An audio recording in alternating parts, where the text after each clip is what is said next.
ஓம் தாரமர் கொன்றையும் செண்பகமாலையும் சாத்தும் தில்லை பூரர்தம் பாகத்து உமைமைந்தனே உலகேழும் பெற்ற சீரபிராமி அந்தாதி எப்போதும் என் சிந்தையுள்ளே காரமர் மேனி கணபதியே நிற்க கட்டுரையே. ஸ்ரீ அபிராமி பட்டர் அருளிய அபிராமி அந்தாதியில் 100 பாடல்களை பார்த்தாச்சு. இப்போது முன்னாடி காப்பு செய்யுள் பார்த்தோம். இப்போது 100 பயன் கடைசி பாட்டு. ஆத்தாளை எங்கள் அபிராம வல்லியை அண்டமெல்லாம் பூத்தாளை மாதுளம் பூநிறத்தாளை புவியடங்க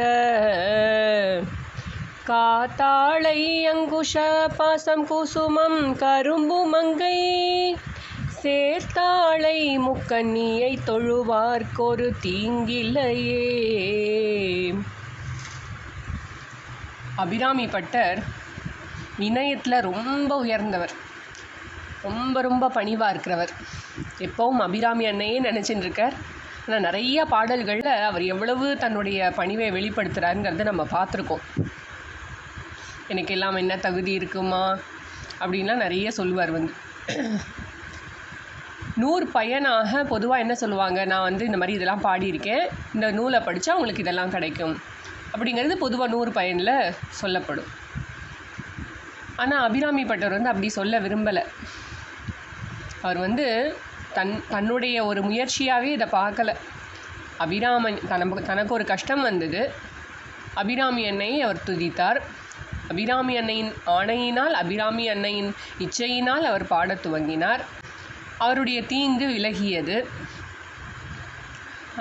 அமாவாசை என்று அம்பாள் பிரத்யட்சமாகி பௌர்ணமி நிலவு தோன்றச் செய்தாள்.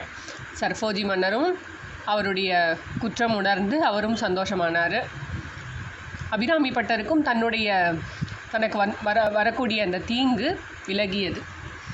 இந்த பாட்டில் என்ன சொல்கிறாருன்னா, எனக்கு இந்த மாதிரி எனக்கு ஒரு கஷ்டம் வந்தபோது நான் அம்மாவை தொழுதேன், நீங்களாமும் அந்த மாதிரி என்ன மாதிரி தொழுங்கோ அப்படின்னு சொல்லலை. யாராக இருந்தாலும் சரிப்பா, அபிராமி அன்னையை நினைக்கிறவங்களுக்கு ஒரு கஷ்டமும் வராது அப்படின்னு இந்த பாட்டு மூலமாக சொல்கிறார். எடுத்தெடுப்பில் என்ன சொல்கிறார், ஆத்தாளை.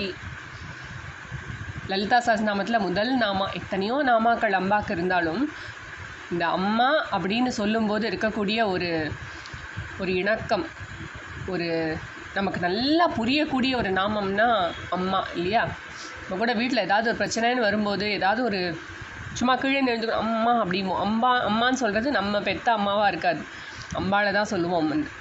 நம்ம பெற்ற அம்மா ஒரு ஜென்மத்திலையும் மாறிகிட்டே இருக்கா. நமக்கு நிரந்தரமான விழுத்துணையாக என்றென்றும் நமக்கு எல்லா உயிர்களுக்கும் அன்னையாக இருக்கக்கூடியவள், நம்மை பெற்ற அன்னையாகவும் இருக்கக்கூடியவள் அந்த அபிராமி அன்னையே. ஸ்ரீமாத்ரே நமஹ என்ன ஒரு நாமா ஆரம்பத்திலேயே. எல்லா உயிர்களுக்கும் அவளே அன்னையாக விளங்குகிறாள். மனசில் நம்ம யோசித்து பார்க்கணும்.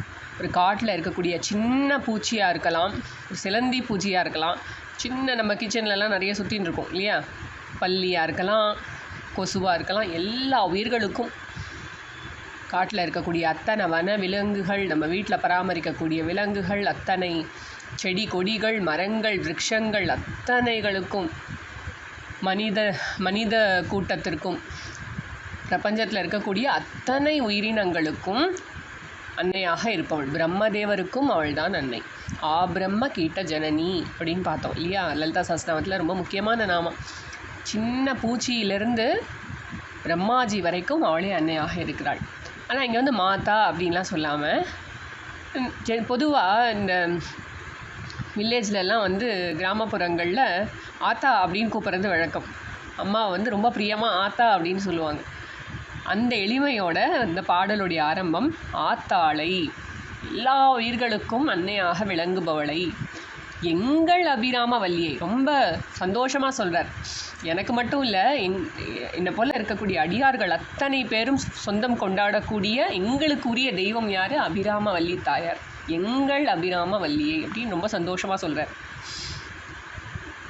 அண்டமெல்லாம் பூத்தாளை, எல்லா உலகங்களையும் யார் தோற்றுவித்தாள்? பூத்தவள்னா தோற்றுவித்தவள் அப்படின்னு அர்த்தம். அண்டமெல்லாம் பூத்தாளை, அண்ட சராச்சரங்கள், இந்த உலகங்கள் அத்தனையும் நிர்மாணம் செய்தது யார்? அம்பாள் தான். சிருஷ்டி கர்த்ரி அப்படின்னு அவளுக்கு ஒரு நாமா இருக்குது. சிருஷ்டியை தோற்றுவித்தவள், இந்த சிருஷ்டியை செய்தவள் அவள் தான். பிரம்ம ரூபா, அம்பாள் தான் பிரம்மாஜியின் உருவமாகவும் இருக்கா. பிரம்மாஜியை படைச்சு பிரம்மதேவருக்கு இந்த தொழிலை, அவரை இந்த தொழிலை செய்யக்கூடிய சாமர்த்தியத்தையும் யார் கொடுத்தான்னு கேட்டால் அம்பாள் தான் கொடுத்தா.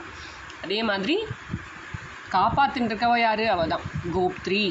அனைத்து உயிர்களையும் காப்பாற்றுகின்றவள். யார் யாருக்கு என்னென்ன தேவையோ தேவையறிந்து எல்லோருக்கும் எல்லாவற்றையும் வழங்குபவள், எல்லாரையும் சம்ரக்ஷணம் செய்பவள். கோவிந்த ரூபிணி அப்படிங்கிறதெல்லாம் அம்பாளுடைய நாமங்களை நம்ம பார்த்துருக்கோம். அண்டமெல்லாம் பூத்தாளை, எல்லா உலகங்களையும் உண்டாக்கியவளை. மாதுளம்பூ நிறத்தாளை, அம்பாளுடைய நிறம் மாதுளம்பூவினுடைய நிறம். இதுவும் நம்ம நிறையா பார்த்துருக்கோம்.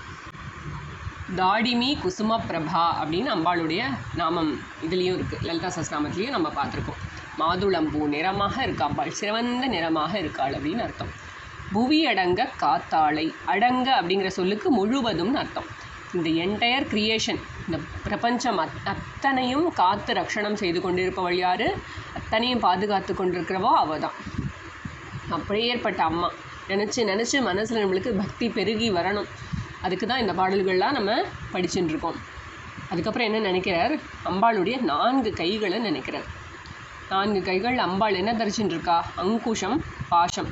ராகஸ்வரூப பாஷாட்யா குரோதா அங்குஷ உஜ்வலா. லலிதா சஹஸ்ரநாமத்துலேயும் பார்த்துருக்கோம். கையில் அங்குஷம் வச்சுட்டு இருக்கா, பாஷத்தை வச்சுட்டு இருக்கா. பாஷம் ராகத்தை குறிக்கிறது, அங்குஷம் குரோதத்தை குறிக்கிறது. ரெண்டுத்தையும் கட்டுப்பாட்டில் அம்பாள் வச்சுருக்கா. நம்ம அவளை சரணாகதி பண்ண நம்முடைய ராகத்வேஷங்களும் கட்டுப்பாட்டில் வைக்க அவள் உதவுவாள், அவள் அனுகிரகம் பண்ணுவாள். அதுக்கப்புறம் இன்னும் 2 கைகளில் என்ன வச்சுட்டுருக்கா? 5 மலர்கணைகள். மலர்களே அங்கே அம்புகளாக இருக்கின்றன. குசுமம் கரும்பும் நிறையா பேர் பாடும்பொழுது அங்குஷ பாசமும் அங்கேயும் குசுமம்னு வரதுக்குள்ள குசமம்னு பாடிடுவோம். அந்த இடத்துல ஒரு மிஸ்டேக் ஆகும். சில புஸ்தகங்கள் அங்குஷ பாஷாங்குஷமும் கரும்பு மங்கை சேர்த்தாளை அப்படின்னு இருந்திருக்கலாம். இது பிழை அது நிறையா ஓலைச்சுவடியிலேருந்து வந்தது இல்லையா, நிறையா பிரதி எடுத்து பண்ணும்பொழுது அங்கே மிஸ்டேக் ஆகிருக்கும். அங்குஷம் திரும்பவும் இன்னொரு வாட்டி அங்குஷம்னு வராது. அதனால் அங்குஷம் பாஷம் அப்புறம் குசுமம்னு படிக்கணும். அது குஷமம் இல்லை, குசுமம். குசுமம்னா மலர்னு அர்த்தம். ஸோ 5 மலர் கணைகளை அம்பாள் வைத்து கொண்டிருக்கிறாள் அப்படிங்கிறது தான் ரொம்ப பொருத்தமான ஒரு மீனிங்காக இருக்கும் அங்கே. ஸோ 5 மலர் கணைகளை வச்சுட்டுருக்கா. அப்புறம் கரும்பு வில்லை வச்சுட்டுருக்கா. மனத்தை குறிக்கிறது கரும்பு வில். அப்புறம் மனோரூபேக்ஷு கோதண்டா பஞ்ச தன்மாத்திர சாயகா. பஞ்ச தன்மாத்திரைகள் சுவி ஒளி ஒரு ஓசை நாற்றம் அப்படிங்கிற 5ஐயும் மலர் கணைகளாக சொல்லப்படுகின்றன. அவற்றையும் கண்ட்ரோலில் வைக்கிறதுக்கு அம்பாள் அவள் தான் வழி நடத்துகிறாள். ஸோ கரும்பும் குசுமங்களையும் கையில் மலர் கணைகளாக அம்பாள் கொண்டிருக்கா. ஸோ இந்த 4 கைகளையும் 4 விஷயத்தை வச்சுருக்கிறவளை அங்கைங்கிறது கை, அழகிய கைகளில் வைத்து கொண்டிருப்பவளை, ஏந்தியவளை. அங்கை சேர்த்தாளை, அழகிய கைகளில் வைத்து கொண்டிருப்பவளை. அப்புறம் முக்கண்ணியை, அம்பாளுக்கு 3 கண்கள். சூரியன் சந்திரன் அக்னியை வச்சுட்டுருக்கா. 3 கண்களாக கொண்டவள் அப்படின்னும் பார்த்துருக்கோம். திரிநயனா, திரிலோச்சனா, நிறைய நாம. ஸோ இங்கே முக்கண்ணியைங்கிறது 3 கண்களை உடையவளை. தொழுவார்க்கு ஒரு தீங்கு இல்லையே. தொழுவார்க்குன்னா முக்கரணங்களாலும் தொழுவார்க்குன்னு நம்ம புரிஞ்சுக்கணும். நம்ம நிறையா அம்பாளை ஸ்தோத்திரம் பண்ணி பாடணும். வாயை திறந்து நன்றாக உச்சரித்து நல்லா அவளை ஸ்தோத்திரம் பண்ணணும். நிறைய ஸ்துதிகள் இருக்குது, நம்ம புதுசாக ஒன்றும் எழுத வேண்டியதே இல்லை. அம்பாளை பற்றிய ஸ்தோத்திரங்களை எல்லாம் நன்கு பாடணும். தெய்வத்தை மனதால் நினைக்கணும். எப்போ மனசில் அம்பாளை நம்ம தியானம் பண்ணணும், மனசில் நினைக்கணும். அதாவது மனசுன்னு சொல்லும்போது இந்த இதய குகையில் ஹிருதயத்தில் நினைக்கணும். நெற்றியில் நினச்சோம் அப்படின்னு சொன்னால் அது அவ்வளோ சரியாக வராது, நிறைய தாட்ஸ் இருக்கும். ஆனால் இதே நம்ம மனசில் அம்பாளை நினைக்கும் போது, மனம்னு சொல்லும் பொழுது, அதாவது மனம்னு சொல்லும்போது அந்த மனசை எங்கே வைக்கணும்னு கேட்டால் ஹிருதய குகை, அதாவது நம்ம செஸ்ட்டில் ஹார்ட்டுக்கு பக்கத்தில் செஸ்ட்டில் நினச்சோம் அப்படின்னாக்கா அந்த இதயத்தில் வந்து அம்பாள் வந்து தாமரை பூ மேலே இருக்கா அப்படின்னு நம்ம வச்சு தியானம் பண்ணோன்னா ரொம்ப நன்னா அந்த தியானம் நமக்கு ரொம்ப சௌகரியமாக நம்மளால் பண்ண முடியும். மனதோடைய இந்த பொதுவாக இருக்கின்ற இந்த அலைப்பாய்கின்ற தன்மையிலிருந்து நாம் விடுபட முடியும். இதை முயற்சி செஞ்சு பார்க்கலாம்.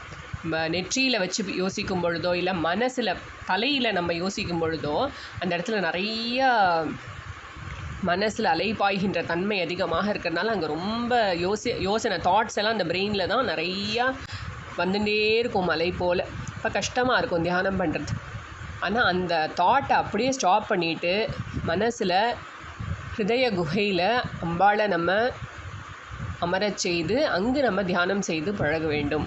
இது ரொம்ப சௌகரியமான ஒரு தியானமாக இருக்கும். இது முயற்சி செய்து பார்க்குறவங்களுக்கு தெரியும். அப்புறம் உடம்பாலையும் நம்ம ஜீவ சேவையே சிவ சேவை என நம்மால் முடிஞ்ச வரைக்கும் கோயிலுக்கு போகிறது, பிரதட்சிணம் பண்ணுறது, அது மாத்திரம் இல்லாமல் நம்ம சுற்றி இருக்கக்கூடிய அத்தனை ஜீவராசிகளுக்கும் நம்மாலான கைங்கரியங்களை நாம் செய்யணும். எப்படிப்பட்ட எண்ணத்தோடு செய்யணும்? நாராயண சேவையாக நினைத்து செய்ய வேண்டும். அம்பாளுக்கு செய்கின்ற சேவையாக. எல்லோருக்குள்ளும் இருப்பது பகவானே. அத்தனை உயிர்களுக்குள்ளரையும் யார் இருக்கா? பகவான் தான் இருக்கார் இல்லையா?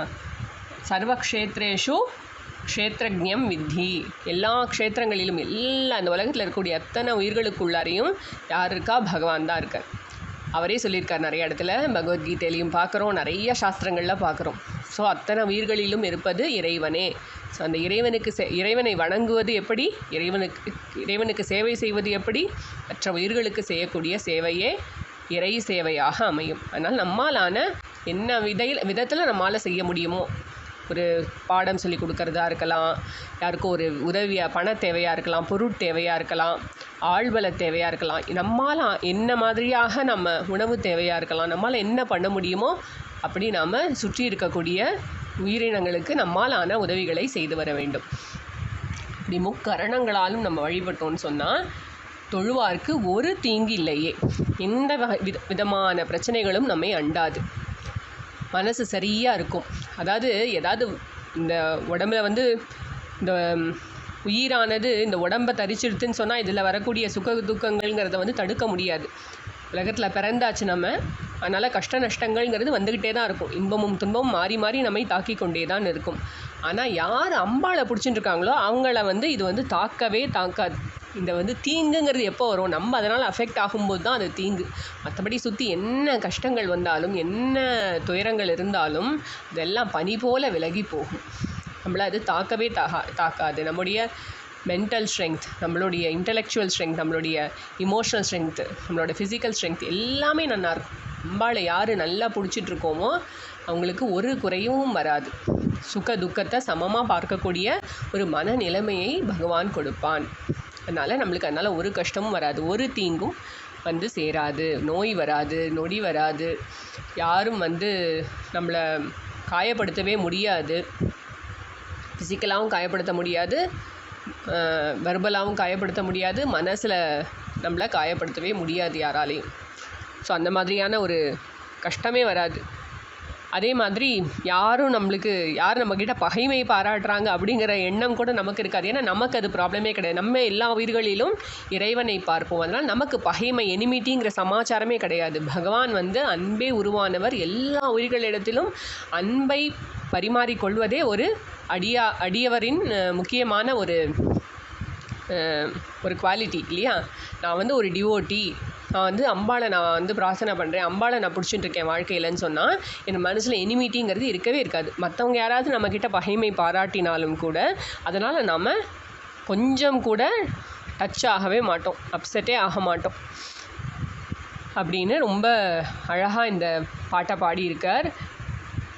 எல்லா உயிர்களுக்கும் தாயாக விளங்கக்கூடிய எங்களுடைய அபிராமவல்லி தாயை, அண்டமெல்லாம் பூத்தாளை, எல்லா உலகத்தையும் யார் உண்டாக்கினாலோ அந்த தாயை, சிவந்த நிறமுடையவளை, அப்புறம் இந்த என்டையர் கிரியேஷனை பாதுகாத்து கொண்டிருப்பவளை, 4 கைகளில் அங்குஷம், பாசம், மலர் கணைகள், கரும்பு இவற்றை கொண்டிருப்பவளை, தன்னுடைய அழகிய கைகளில் தரித்திருப்பவளை, 3 கண்கள் உடையவளை யார் வழிபடுறாங்களோ அவங்களுக்கு ஒரு தீங்கும் இல்லை அப்படின்னு சொல்லி இந்த அபிராமி அந்தாதியை முற்றுப்பெற செய்கிறார் அபிராமி பட்டர். ரொம்ப ரொம்ப நம்மளுக்கு பரம பாகியம் இந்த பாடல்களை படிக்க அபிராமி அன்னை நமக்கு அனுகிரகம் பண்ணினா. அவளுடைய திருவடிகளை மனமார தொழுது இந்த பாட்டை இன்னும் ஒரு முறை பாராயணம் செய்து நம்ம நிறைவு செய்யலாம். ஆத்தாளை எங்கள் அபிராம வல்லியை அண்டமெல்லாம் பூத்தாளை மாதுளம் பூநிறத்தாளை புவியடங்க காத்தாளை அங்குஷ பாசம் குசுமம் கரும்பும் மங்கை சேர்த்தாளை முக்கனியை தொழுவார்க்கொரு தீங்கில்லையே. ஓம் சர்வம் ஸ்ரீ ஜகதம்பார்ப்பணமஸ்து.